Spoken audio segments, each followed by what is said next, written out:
નમસ્કાર. જાફરાબાદ નજીક નાગેશ્રી ખાતે આવેલ મોમાઈ માતાજી મંદિર મોમાઈ વડ ખાતે અમરેલી જિલ્લાના કાઠી ક્ષત્રિય સમાજના ચૂંટાયેલ પ્રતિનિધિઓનો ભવ્ય સન્માન સમારોહ યોજાયો હતો. કાર્યક્રમમાં નગરપાલિકા, તાલુકા પંચાયત અને જિલ્લા પંચાયતના વિવિધ પક્ષોના પ્રતિનિધિઓનું સન્માન કરવામાં આવ્યું હતું. કાર્યક્રમની શરૂઆત દીપ પ્રાગટ્યથી થઈ હતી. મહંત શ્રી સૂર્યપ્રકાશ દાસજી, કથાકાર લાખણસિંહ ગઢવી અને ખેડૂત નેતા રાજુ કરપડા સહિત આગેવાનો ઉપસ્થિત રહ્યા હતા.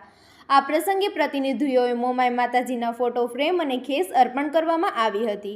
સમાજના આગેવાનો, યુવાનો અને મોટી સંખ્યામાં સમાજજનો હાજરી આપી કાર્યક્રમને સફળ બનાવ્યો હતો.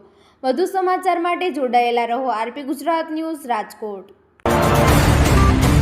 આજનો શું કાર્યક્રમ હતો?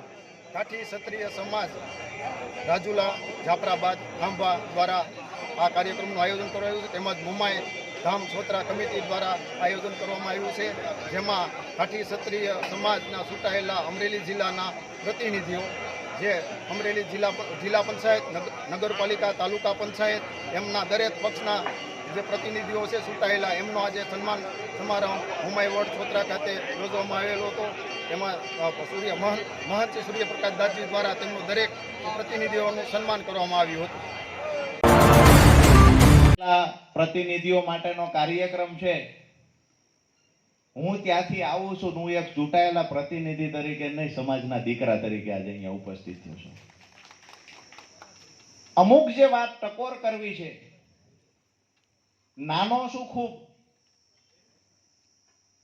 પણ વાસ્તવિકતાના દર્શન કરાવવા જ્યાં ક્યાંક ટકોર કરવા જેવું લાગતું હોય તો એક નાના ભાઈ દીકરા તરીકે અમુક વાતને સમજજો ને અહીંયા ઘરે ગયા પછી વિચારમાં પણ મૂકજો, અમલમાં પણ મૂકજો.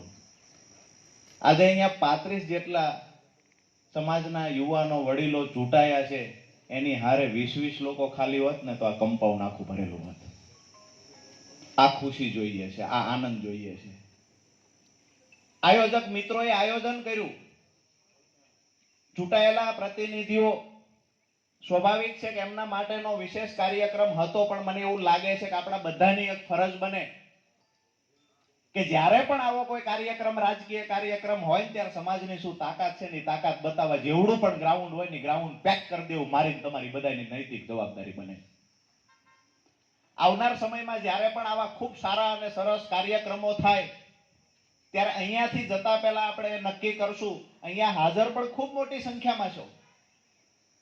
સમાજની જે સંખ્યા છે એની સરખામણીએ ખૂબ મોટી સંખ્યામાં ઉપસ્થિત છો, પણ હું એ વિચાર કરીને આપણે બધા ચાલીએ છીએ ભવિષ્યમાં તાકાત બતાવવા માટે જે પણ ગ્રાઉન્ડ હશે, કમ્પાઉન્ડ હશે, તો જ્યારે આવડો મોટો કાર્યક્રમ હોય તો વધુમાં વધુ માથાઓ કેમ ભેગા કરી શકીએ ને. આપણે બધાએ પોતાનો કાર્યક્રમ છે, પોતે ચૂંટાયા છીએ અને સમાજનું રૂડું દેખાડવાની જવાબદારી માથે લઈને કાર્યક્રમમાં આવવા.